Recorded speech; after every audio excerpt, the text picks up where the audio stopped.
Ini kita ada satu unit ATS sinkronus. Ini model seperti ini ya. Jadi lebih simple. Nanti langsung ditempel di dinding lebih enak. Nah, ini untuk terminal bebannya ada di sini. Beban sama input DC baterai.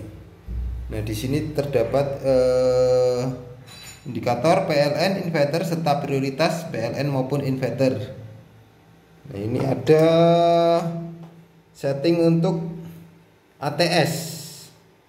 Jadi 11 volt dia berpindah ke PLN dan 14 volt dia berpindah ke inverter. Dan yang ini setting untuk sinkronnya. Nah, ini bisa kita setting jadi bisa untuk sistem 12 volt sampai 48 volt, 12, 24, 36, 48 bisa.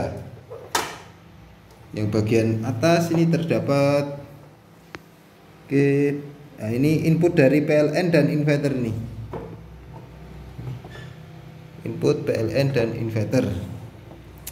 Ini semua udah terkonek dari beban, input sudah terkonek. Kita akan coba simulasikan. Itu gelombang output pure sine wave. Ini kita kasih beban bola biasa ya. Jadi saat ada kedip dia pasti kelihatan. Nah, ini tadi kita setting di bawah 11 volt. Jadi nanti saat tegangan di LED ini menyentuh 11, dia akan berpindah ke PLN. Dan saat tegangan naik menyentuh 14 volt, ini kita turunkan di 14 saja.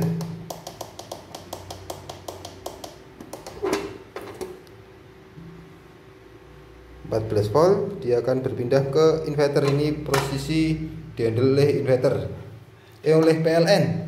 Kita naikkan tegangan, simulasikan tegangan baterai naik saat PV charger. Oke. Nah, dia langsung pindah ke PLN karena posisi sinkron. Coba diturunkan lagi nyentuh 11. Nih input dihandle inverter. Kita akan Kita akan coba lihat untuk respon dari osiloskop.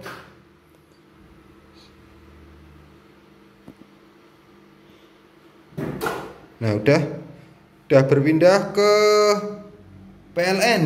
Bisa dilihat tadi beban bola nggak kedip. Gelombang osiloskop tetap sinkron, hanya agak redup karena ini tegangan PLN hanya 197 volt. Kita simulasikan lagi tegangan naik.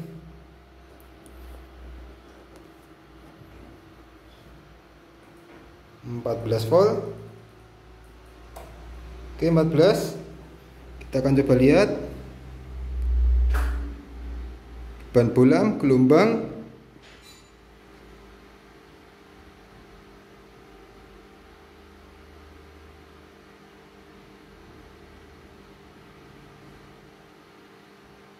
Dia ada proses untuk sinkron.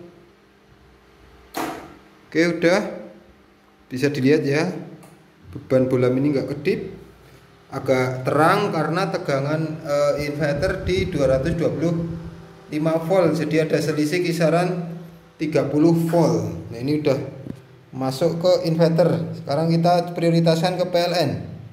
Kita arahkan ke PLN, dia akan berpindah ke PLN saat sinkron, gelombang udah sinkron. Kita coba mati.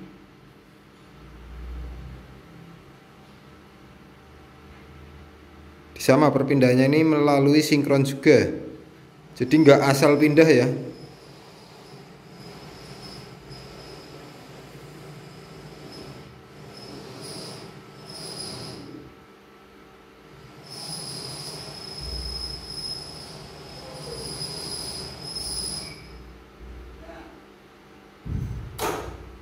Oke, udah berpindah lagi ke PLN. Ini tegangan langsung berpindah 196. Beban bolamnya agak redup karena tegangan lebih kecil. Gelombang sinus tetap nyatu ketemu. Ini PLN kita simulasikan pindah ke inverter. Oke, pindah ke inverter. Kita akan lihat. Oke, udah langsung berpindah ke inverter cepat karena dia udah dekat sinkronnya. Ini tegangan 224, tidak kedip. Ini dihandle oleh inverter. Jadi cukup mudah dan simpel untuk sistem pengoperasiannya, serta penerapannya juga ringkes ya. Ini paling cuma ini satu jengkal aja untuk dimensi. Ini nanti tinggal ini tempel di dinding dan di baut. Yang sini juga ada. Jadi ini dalamannya walaupun sistem kecil, kita tetap menerapkan untuk sistem perpindahan menggunakan kontaktor. Jadi ini di dalam ini ada kontaktornya 2 unit. Jadi untuk inverter dan PLN semua pakai kontaktor ya, bukan relay. Karena kita desain ini untuk bekerja di atas 2000 watt. Mungkin kalau di bawah 2000 watt pakai relay masih oke. Tapi saat butuh daya besar tentunya cukup beresiko kalau pakai relay. Ini udah menggunakan dua biji kontaktor. Sekian ya untuk pengujian unit ATS sinkronus minimalis. Silahkan yang mau order bisa langsung cek di deskripsi, ada di Topet. Sekian, terima kasih. Salam Aspro Jogja.